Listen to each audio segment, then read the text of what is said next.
All right. Hello, good morning, good evening, and good night. I hope you guys are doing absolutely fantastic because today we're going to be talking about YMAX. More specifically, we're going to be talking about, has YMAX's share price appreciated too much? Is YMAX at a high price? And do we have the potential for more gains within the YMAX ETF? So what we're going to do in this video is I have all of YMAX holdings up. And all these holdings that I have highlighted in yellow, we're basically going to take a look at because these are kind of some interesting holdings. We're going to look at AMD. We're going to look at the Yieldmax versions of each of these stocks and ETFs. And the reason being is because I want to determine, do we still have share price growth left within YMAX? And long story short, I do think there is still potential for a lot of growth within YMAX. And I want to show you a few of the Yieldmax ETFs, which I believe have kind of maxed out their potential and are currently at all-time highs. And I want to show you a bunch of them that are currently, I believe, have a lot of room to grow. So if that does sound good, if you are interested in potentially earning some more money with high yield dividend investing, we're up to 6,395 subscribers, 315 subscribers in the past 28 days. Thank you to everyone who's watching, enjoying, subscribing, and liking our videos. So thank you. Okay, cool. So we're talking about YMAX today. YMAX, just to give you a little bit of an update, over the past month, we're up, you can see 8.85%. And this is 8.85% along with 60 to 86% in terms of dividends distributed over the past month.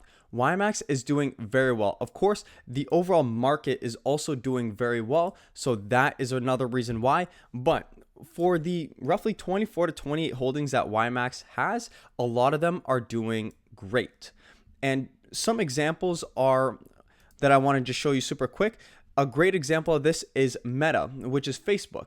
It's up in the past year 88%, and the Yieldmax version, although sitting underneath their IPO, has done pretty well. It's held its value and paid out some great dividends, which ultimately contributes to YMAX. But there's still a lot of room left to grow, in my opinion.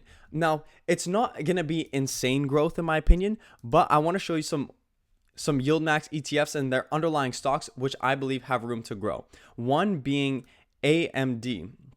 And the reason I say that is because AMD has a high of about $215. We look at the past 5 years, it's on a pretty good trend, but you can see here, just in the past year, there's been a pretty good slope down. And AMDY, which is the Yieldmax ETF for this, is down 43% over the past year. One thing I do want to kind of go over, the Yieldmax strategy basically, it caps the upside but takes all of the downside.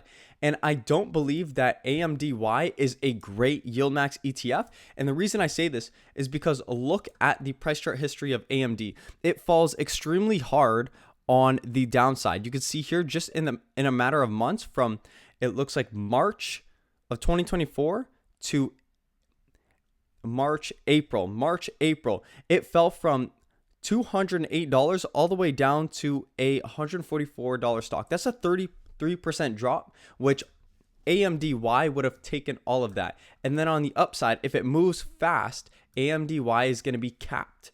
So I don't believe AMDY is a fantastic Yieldmax ETF. Of course, you know, we're all entitled to our own opinions, but I do believe AMD falls a little bit too fast. This plays against, of course, the Yieldmax strategy, and it plays against YMAX because AMDY is obviously a holding of YMAX. But there, with all that being said, AMD is currently sitting at a price point of $141. There's a lot of room to grow, even up to this $180 level, which you can argue is about 20% of a gain, which would be contributed to YMAX's share price. That's why I believe there's still room left to grow in YMAX, because although the market's at an all-time high and we see stocks like Meta and FBY at great price points, there's still a lot of Yieldmax ETFs which are sitting at low points and have yet to appreciate to their all-time highs.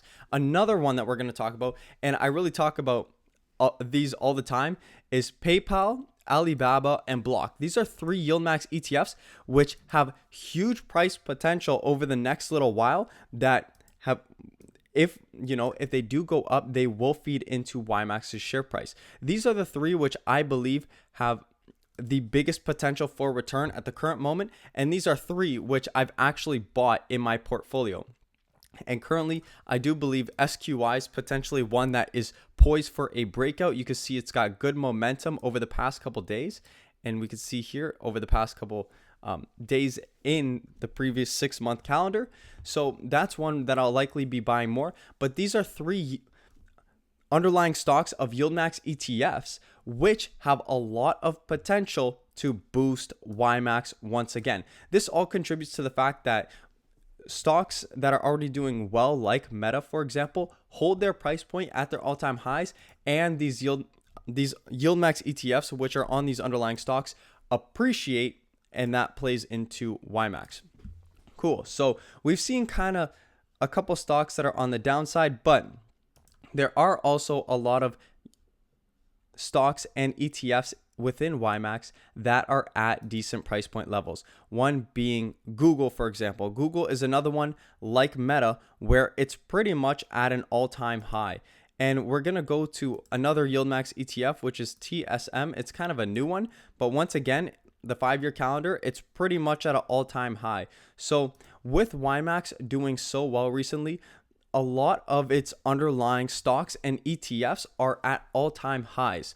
Although there's a couple with potential, a lot of them are at that level, which contributes to the fact that YMAX has done so well. So there, in kind of long story short, there's room for YMAX to grow, but I don't believe it's going to be the same growth that we've seen. There's potential, and there's a lot of potential in some underlying stocks that, you know, Yieldmax ETFs hold, but I don't necessarily think that it's going to produce the growth that we've seen in the past month, because the past month has been fantastic, 8%, and followed up with a 60 to 86% dividend. But with all this being said, there are some Yieldmax ETFs which have not done very well, you know, such as Moderna. Moderna is one where it's a Yieldmax ETF that has fallen, MRNY is the Yieldmax version, but Moderna, the underlying company, is one that has fallen, and I don't necessarily know if it's going to be able to recover. You can see here it's fallen very high from, very low from its all-time highs back in 2021, and this is one where I question the underlying business. The reason why I say YMAX has a lot of potential is because I look at PayPal, I look at Alibaba, and Block, and these are three business models which are performing very well. Just their stock price charts have not recovered.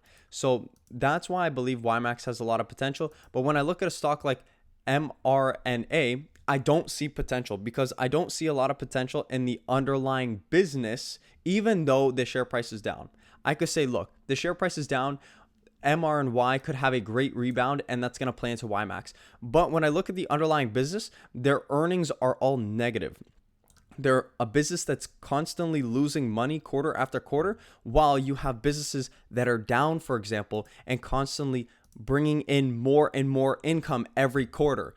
That's why I believe these have potential in order to raise YMAX's share price, and not Moderna, for example. So this was just kind of a video to cover YMAX, the recent kind of trend, and how I think although stocks like FBY and GOOY, they're sitting in good positions with their underlyings at all-time highs, I still do think there's room to grow for YMAX, because we see stocks like AMD, which of course AMDY is the Yieldmax version. I believe it's got some room to grow as well.